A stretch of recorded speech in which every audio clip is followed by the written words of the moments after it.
course, driver. And, of course, with the Indianapolis 500, they try to field, I think they're going to field 3 cars this year. I could be wrong about that, but they're going to field at least 2 cars. Ed Carpenter Racing, what are your thoughts, sir? I think this is a really big year for Ed Carpenter Racing.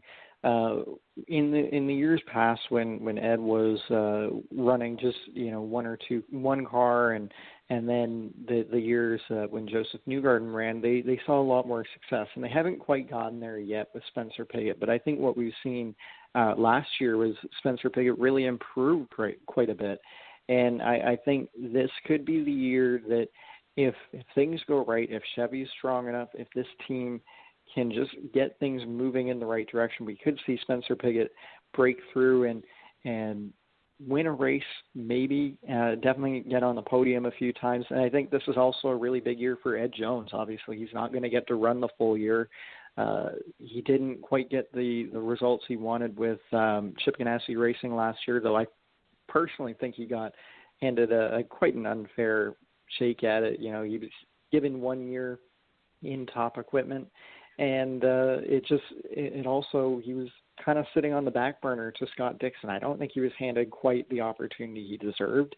So I think if Ed Jones can have a good year, and obviously there's the partnership between between Corsa and Ed Carpenter Racing.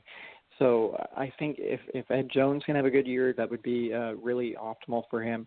Obviously, we're seeing him run on the street course in St. Pete this weekend, and he's been okay this weekend. He hasn't shown quite the speed that Spencer Pigot has shown, but I think this is a really important year for this team. I think also this could be the year that I really think it's time for Ed Carpenter to think about maybe stepping down and just have this team have 2 full-time drivers, because I think that would really help them.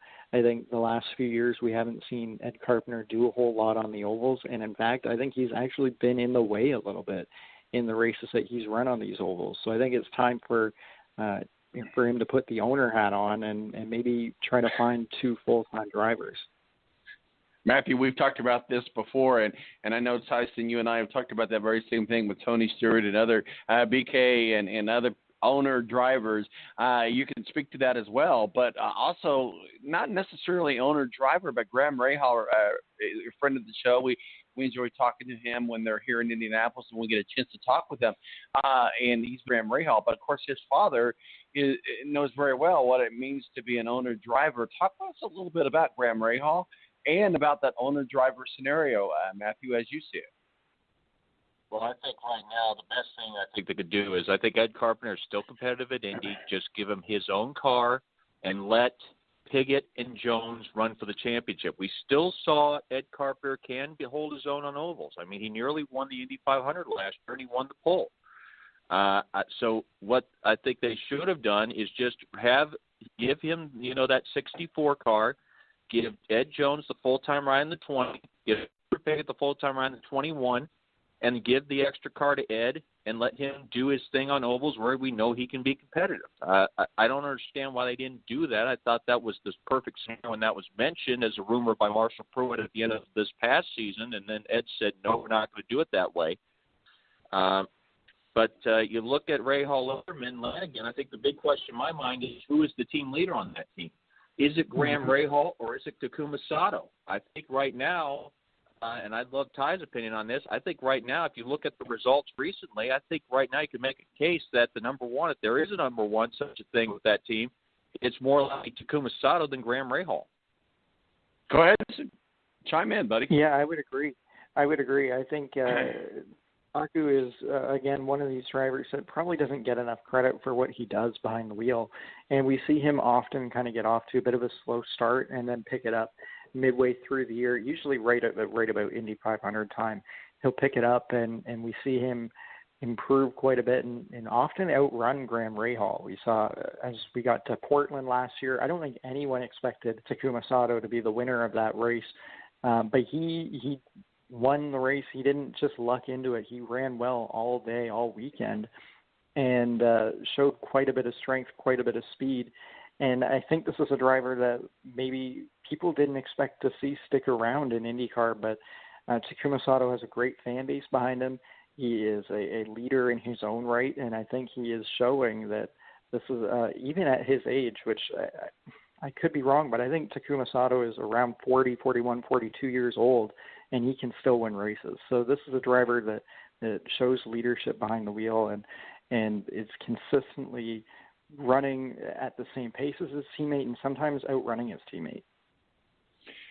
Tyson, let's go on over to Andretti Racing. Obviously, one of the biggest news, if we can use that word, news out of Andretti this year is they're going to take a shot on Connor Daly. Obviously, kind of got caught up in the scandal of his father, who kind of got caught up in the scandal of Bob Lamey, who kind of got caught up in something that he said years ago.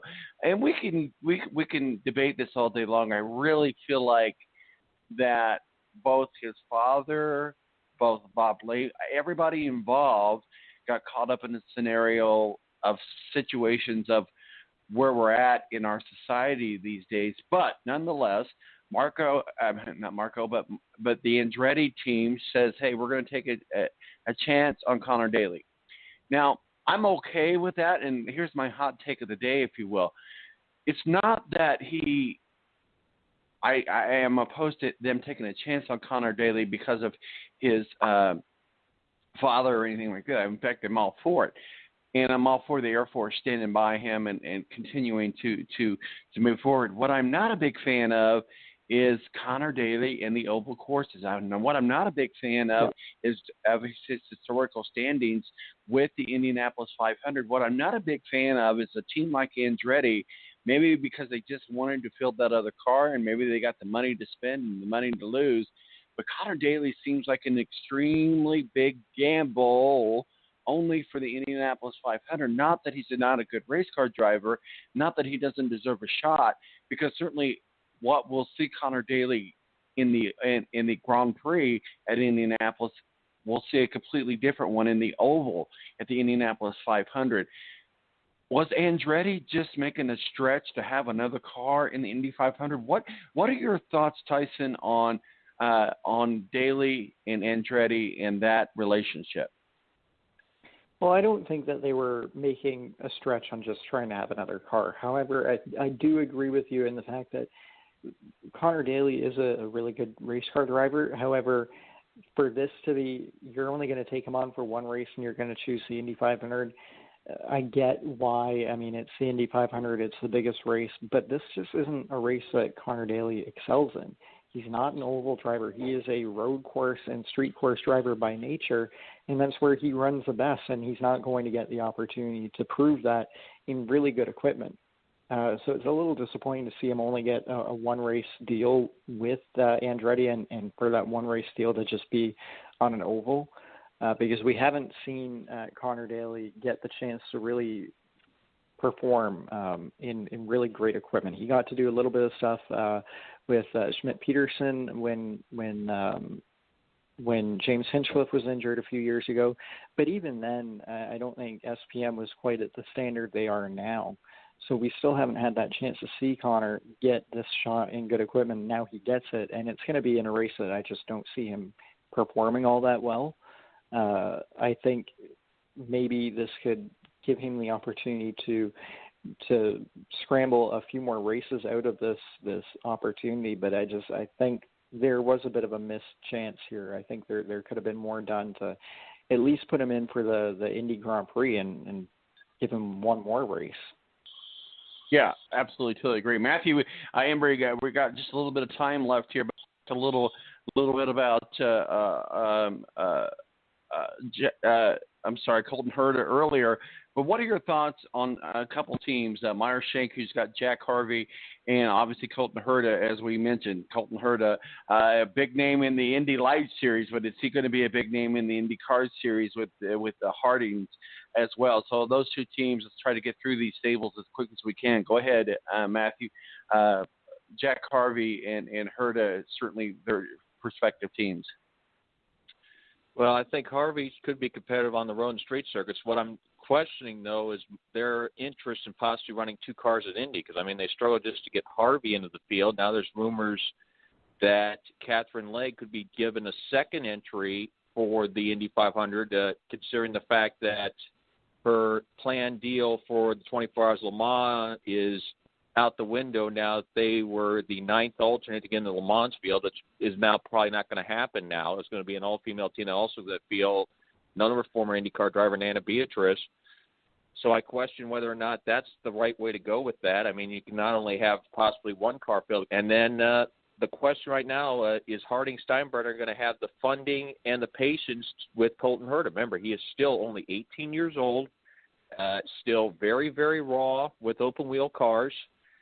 Yes, he's been quick in testing, but again, testing and racing are two different things. I mean, we saw Jordan King rip it up in practice sessions for Ed Carpenter Racing last year, and he was then non-existent on race day. So it's a double-edged sword.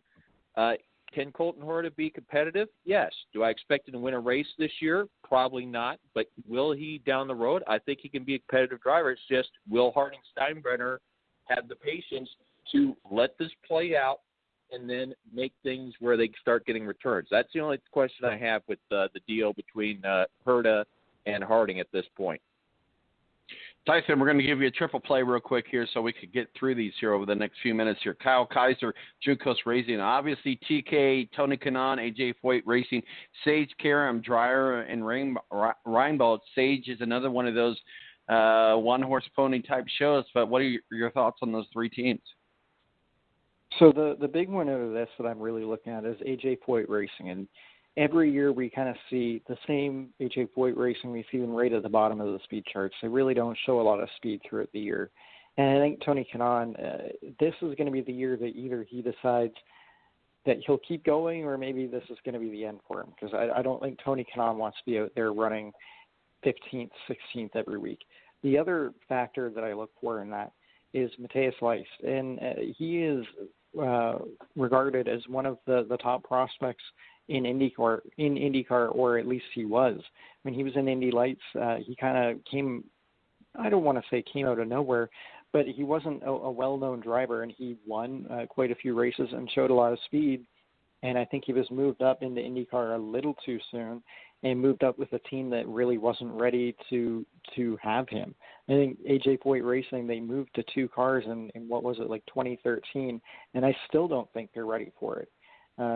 They've really struggled with this, and I think this is a year for Leist that he needs to outperform his equipment. I think he needs to run in the top 10 quite a bit and outperform his equipment so he can get out of AJ Foyt Racing and get in a good ride, because this is a really good talent that is kind of being wasted here.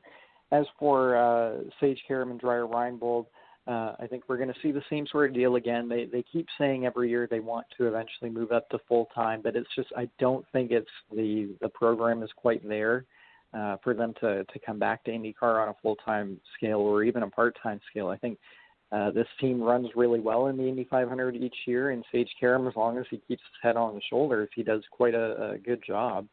And I think we'll probably see the same result this year where they have a lot of speed, and they'll definitely be easily in the Indy 500.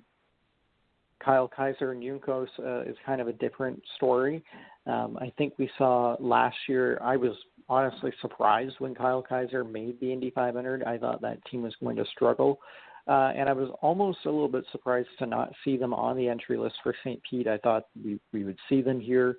But I don't know. This team still is going to struggle, I think. They're a part-time team, and I think it really helps to be here on a full-time basis to kind of find speed everywhere.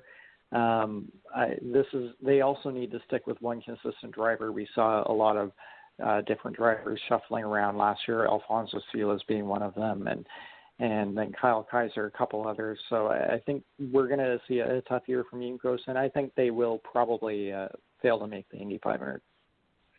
Matthew, we're going to give you the final word. Charlie Kimball, Carl Racing, and then certainly we need to wrap up the IndyCar session as we're going to have to get into some other sports talk, big news in the NBA and MLB, and certainly NFL. We're going to be talking with Matthew Hicks here in just a moment. But before we go there, go ahead and talk with us about Charlie Kimball. Obviously, a great guy, good driver. Just he's a kind of with Carlin Racing this year. Go ahead.